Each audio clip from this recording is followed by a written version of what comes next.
there. Today we'll be talking about breaking free from pornography addiction. Now, many of you would have heard me talk about addiction before. I actually said an addiction should be uprooted, not cut off, because most of the time we go in circles and we try to cut it off and we'll come back and try to medicate it. Now, I'm not talking about medicating it. I'm talking about breaking free from it. Now, we're going to break this teaching into like 3 segments so that it will give us time and learn to understand it in details. But first, for today, let's talk about breaking free from pornographic addiction. You want to control your addiction. I say control your addiction because you need to realize you will not eliminate your addiction altogether. You will always be addicted. Now, it is a normal thing. Yes, it is because you find it interesting. That is why you are addicted in the first place. That is why your mind stays on it, because your mind will always stay on something you are interested in. Just like someone who finds basketball, gardening, zoology, or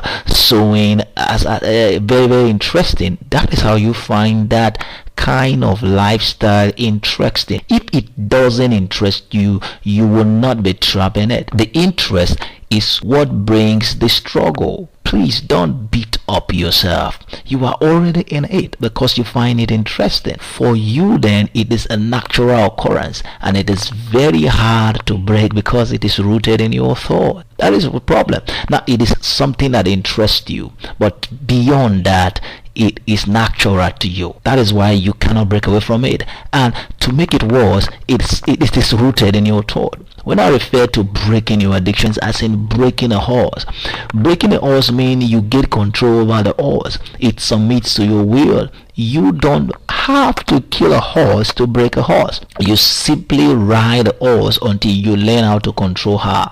It is not the ropes or the bits we put on a horse or the saddles that we put over a horse that tames the horse. No, it is the understanding of the horse that tames the horse. Same way, you want to break your porn addiction, first understand how it works. Porn addiction is often hard to break. Yeah, it is. It is often hard to break free from because it is mainly a product of pictures, and pictures happen to be the very materials with which the mind runs its thought. Our minds think in pictures.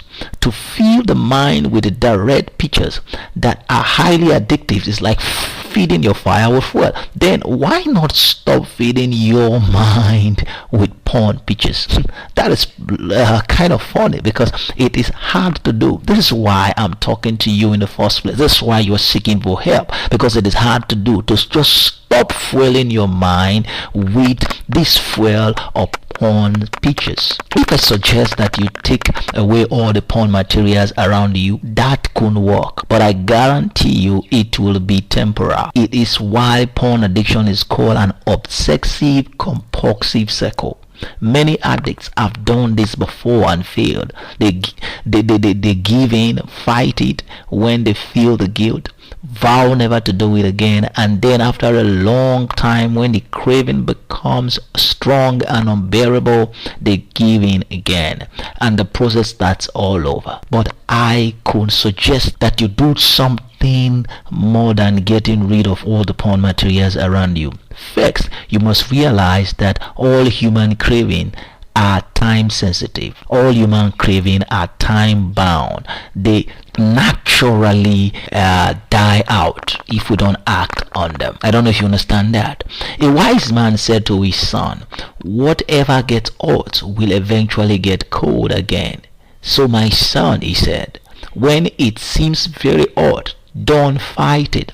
Secure yourself with patience and perseverance, and eventually nature will find its balance."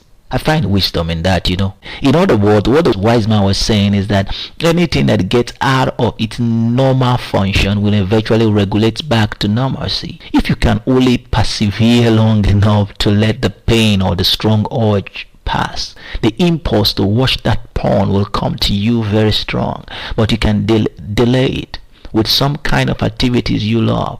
The trick here is to buy time while the strong urge rage. If you can only get busy with some other interesting activities, your urges will bounce back to normal. eventually. This is not exactly easy, but I will show you a little psychological technique that has helped many addicts control their impulse and stay in control. It is professionally called ERP, exposure and response prevention. I used to say something that has to do with sexual addiction is actually something that lives in the dark, and when you expose what is in the dark, it dies naturally. I used to say when you expose your libido is a coward. When you expose it, it dies naturally. The same way, that's what psychology is saying. It's actually saying things that we already know. It is called exposure, response, and prevention, ERP.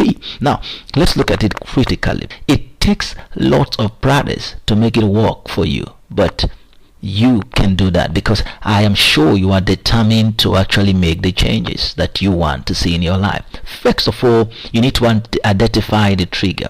For every emotional response, there is what we call psychological response. The only reason why you act upon it is because something was triggered in you. All of a sudden, you see that your entire system want to go see these pictures, want to go see these porn pictures. There is a trigger. It didn't just come. Something triggered it. Some common ones are what some psychology call increased blood pressure, dilating pupil, rapid impulse, breathing fast. All these are the kind of trigger that make you feel that make you realize you are there. Now you are going to watch it whether you like it or not. Your entire system is crying that you watch it because these symptoms suddenly showed up. We will stop here now for today. I'll see you in part 2.